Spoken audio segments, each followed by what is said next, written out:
Bonjour à tous, j'espère que vous allez bien. Dans cette vidéo, vous allez découvrir les dessous de l'histoire du célèbre numéro 5 de Chanel. Ce parfum mythique est devenu au fil des ans l'un des plus vendus et des plus connus au monde. Il est une légende qui doit beaucoup de la sensualité qu'on lui attache à la célèbre Marilyn Monroe qui portait quelques gouttes du numéro 5 pour s'endormir.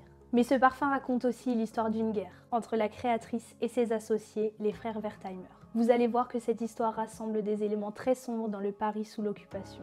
Entre liaisons secrètes, collaboration allemande et l'audace de l'une des plus grandes créatrices, Gabrielle Chanel. Mais avant de parler de la naissance du parfum, n'hésitez pas à liker et à vous abonner si vous aimez ce type de format long. Sans plus attendre, laissez-moi vous raconter la folle histoire du numéro 5 de Chanel. En 1920, la couturière Gabrielle Chanel est installée à Deauville, son affaire marche plutôt bien et les femmes les plus chics se ruent chez elle pour s'offrir ces élégantes pièces. C'est une ère d'après-guerre dans laquelle Gabrielle Chanel participe à l'émancipation des femmes, son nom est sur toutes les lèvres des aristocrates. Et c'est aussi une ère où elle va avoir l'idée avec son amant, le grand-duc Dimitri de Russie, de lancer un parfum. C'est lors d'un passage à Grasse qu'elle va avoir l'honneur de rencontrer Ernest Beau, qui est l'un des plus grands parfumeurs de son temps. Il était même le créateur des parfums de la cour des Romanov, dynastie russe. Mais Coco Chanel ne veut pas d'un parfum comme il en existe déjà. À cette époque, un parfum était composé d'une fleur telle que la violette, la rose ou le jasmin, mais elle ne voulait pas ça, elle avait vraiment cette envie d'innover et de marquer l'histoire. Alors, dans sa composition florale vont être ajoutées des aldéhydes, ce sont des molécules de synthèse qui sentent extrêmement fort. Et en parlant de ça, il existe un mythe sur cette composition. En fait, l'essence de ce parfum composé d'aldéhyde aurait été créée en 1913 à Moscou par la maison de parfum Raleigh pour la famille impériale russe. Mais au vu de sa composition très forte et surdosée, il n'aurait rencontré aucun succès. De ce mythe, certains disent que le numéro 5 aurait eu une première vie. Quelques mois plus tard, Ernest Beau propose à Gabrielle Chanel deux séries d'échantillons, une première numérotée de 1 à 5 et une seconde de 20 à 24. Vous vous doutez bien, elle va choisir l'échantillon numéro 5. Elle choisit ce nom numéro 5 en expliquant « Je présente toujours ma collection de robes le 5 du mois de mai, le 5e mois de l'année, alors nos bulets seront le numéro qu'ils portent. » Pour l'anecdote, elle va tester l'effet de son parfum en le vaporisant au passage d'hommes et de femmes dans la rue et le résultat est là. Les passants se retournent après avoir senti cette fragrance inconnue. Elle n'a désormais plus aucun doute, son parfum va plaire. Maintenant, il ne reste plus qu'à trouver une forme de flacon. Mais cette fois encore, elle voudra quelque chose de différent et qui n'existe pas. Sa forme ne sera pas choisie au hasard et s'inspirera de la flasque de whisky qu'avait toujours sur lui son amant disparu, Arthur Boy Capel.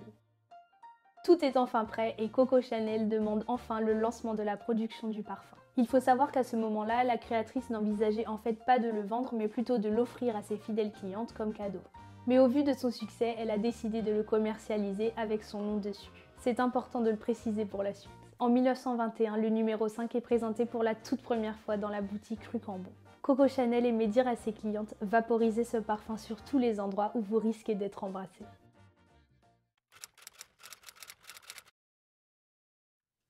2 ans plus tard, en 1923, les ventes de son parfum commencent à plafonner. Et une idée lui vient en tête, le vendre dans un grand magasin. Et celui qui est en vogue à ce moment-là, ce sont les Galeries Lafayette. Elle va alors contacter son fondateur, qui sera intéressé, mais estimera que la petite production du parfum ne suffira pas à satisfaire la clientèle du magasin. C'est là qu'elle va rencontrer les frères Wertheimer qui vont jouer un rôle essentiel dans cette histoire. Ils sont entrepreneurs, leur famille détient déjà la marque de cosmétiques Bourjois et possède une usine de fabrication.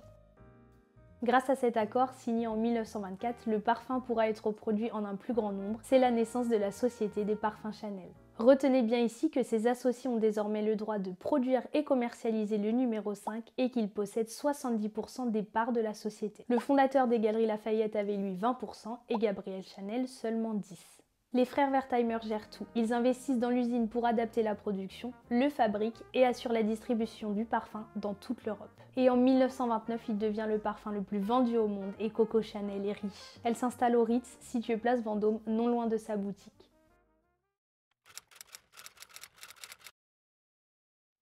Mais à la fin des années 20, elle se rend compte qu'elle a fait une mauvaise affaire en acceptant seulement 10% des parts. C'est son nom, sa réputation et sa création qui sont utilisés pour promouvoir ce parfum, dont elle ne touche que peu de recettes comparées à ses associés. Elle cherche alors à se séparer d'eux et je pense qu'on peut évoquer là le terme de guerre qui est en train de naître. Elle va rencontrer Paul Iribe, un artiste peintre dont elle va tomber folle amoureuse. Elle ira même jusqu'à financer entièrement un journal aux publications xénophobes et racistes dont Paul Iribe est l'auteur. En 1933, elle va lui demander de la représenter lors d'un conseil d'administration et d'essayer de tout faire pour mettre un terme à la collaboration entre Coco Chanel et les frères Wertheimer. Mais retournement de situation, car Gabrielle Chanel est destituée de son rôle de présidente, elle est extrêmement en colère et se sent humiliée. De là, elle va se faire toute petite pendant une période, épousera Paul Irib lorsqu'en 1935 son monde s'écroule. L'année de son mariage, Paul Irib meurt brutalement et elle se retrouve seule. Septembre 1939, la Seconde Guerre mondiale est déclarée et Gabrielle Chanel décide de fermer tous ses ateliers et de licencier ses 2000 employés. Elle informe alors ses deux associés qu'ils ne recevront plus aucun argent de sa part, se prétendant ruinés, ce qui est bien sûr faux. Les Allemands arrivent en France et l'usine où est créé le numéro 5 est détruite sous les bombardements de juin 40. Il ne reste alors que quelques flacons du parfum. De là, Coco Chanel part se réfugier dans les Pyrénées et les frères Wertheimer s'exilent aux États-Unis. Je vous rappelle qu'ils sont juifs. Ils vont donc confier leur affaire à un homme de confiance, Félix Amiot. Ils vont vendre fictivement la société des parfums Chanel à Félix Amiot, qui en devient le seul propriétaire. Et bien sûr, dans tout ça, Coco Chanel n'en sait rien du tout. La France est désormais occupée et Coco Chanel décide de revenir sur Paris, au Ritz, alors que l'hôtel est réquisitionné par les Allemands pour loger les officiers. À 57 ans, elle va de nouveau tomber amoureuse, mais cette fois-ci du baron von Dinklage qui fait partie des services secrets de l'armée allemande. Leur liaison sera discrète et Coco Chanel ne se rendra à sa boutique que pour s'occuper des ventes du numéro 5 qui marche toujours très bien, mais qui commence peu à peu à s'épuiser. Elle apprendra d'ailleurs la vente de la société des parfums Chanel à Félix Amiot.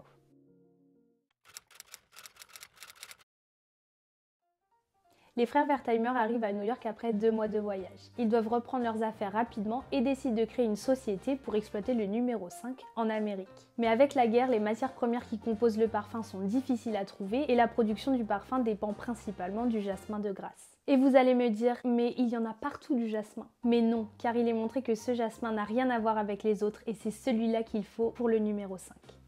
Alors comment vont-ils faire pour récupérer ces fleurs qui sont maintenant à plus de 6000 km d'eux? Ils vont trouver la solution. Ils vont envoyer en France le vice-président de la Société Bourgeois qui fait partie de l'OSS, aujourd'hui la CIA, l'agence de renseignement la plus connue aux États-Unis, ce qui lui confère un énorme carnet d'adresses. Cet homme quitte New York avec de faux papiers et arrive en Europe par le Portugal, puis rejoint Paris. Et là-bas, il constate que les plus grands clients du numéro 5 sont les officiers allemands. Il n'y a désormais plus aucun doute pour eux, il faut continuer son développement. Il part pour Grasse avec des kilos d'or dans sa valise et va acheter tout le jasmin disponible sous forme concentrée, et là encore, Coco Chanel n'est au courant de rien.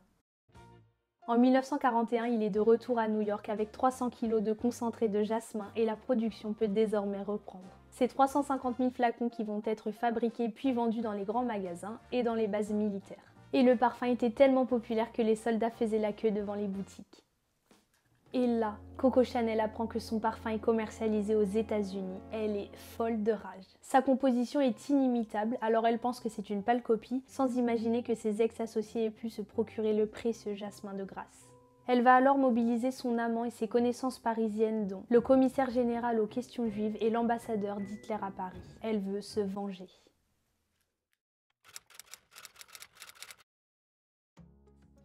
Suite à cette découverte, une enquête va être menée et ils vont se demander si la Société des parfums Chanel est toujours une entreprise juive. Le siège du commandement allemand va étudier cette affaire car comme vous le savez, à l'époque, leur but était d'éliminer toute présence juive. Coco Chanel va donc profiter du fait qu'il soit juif et qu'elle soit aryenne pour essayer de reprendre le contrôle de sa société.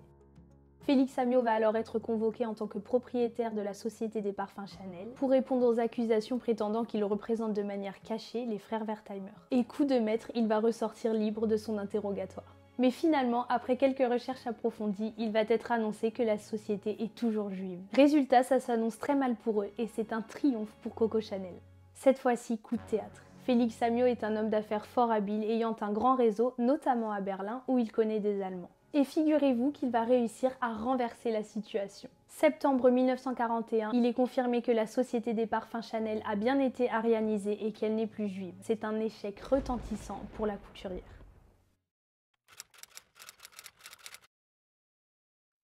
Son amant von Dinklage va la convaincre d'effectuer une mission pour l'Abwehr, qui sont les services du contre-espionnage allemand. Et en échange, ils l'aideront à reprendre le contrôle de sa société. Et cette mission, Gabrielle Chanel va l'accepter. Elle est inscrite dans le registre de l'Abwehr sous le nom d'agent F7124. Encore une fois, ça ne se passe pas comme prévu pour Coco Chanel qui va se faire trahir et sera dénoncée en tant qu'agent au service des nazis. Août 1944, Paris est libéré. Mais pour Gabrielle Chanel, ça va être le moment de s'expliquer sur ses activités durant la guerre. Elle est arrêtée au Ritz et doit être entendue pour des faits de collaboration. Cette fois-ci, elle ressort libre et ne sera jamais acquittée. Elle part alors rejoindre son amant von Winklage en Suisse où elle y restera pendant 8 ans. Un jour, en 1947, elle va recevoir de la part des frères Wertheimer un versement de 9 millions de dollars, ce qui correspond à sa part sur les ventes du numéro 5 pendant la guerre. Et chaque année, elle percevra comme ça environ 25 millions de dollars, ce qui fait d'elle l'une des femmes les plus riches du monde. On n'aurait pas cru, mais finalement, cette histoire a plutôt bien fini pour la créatrice.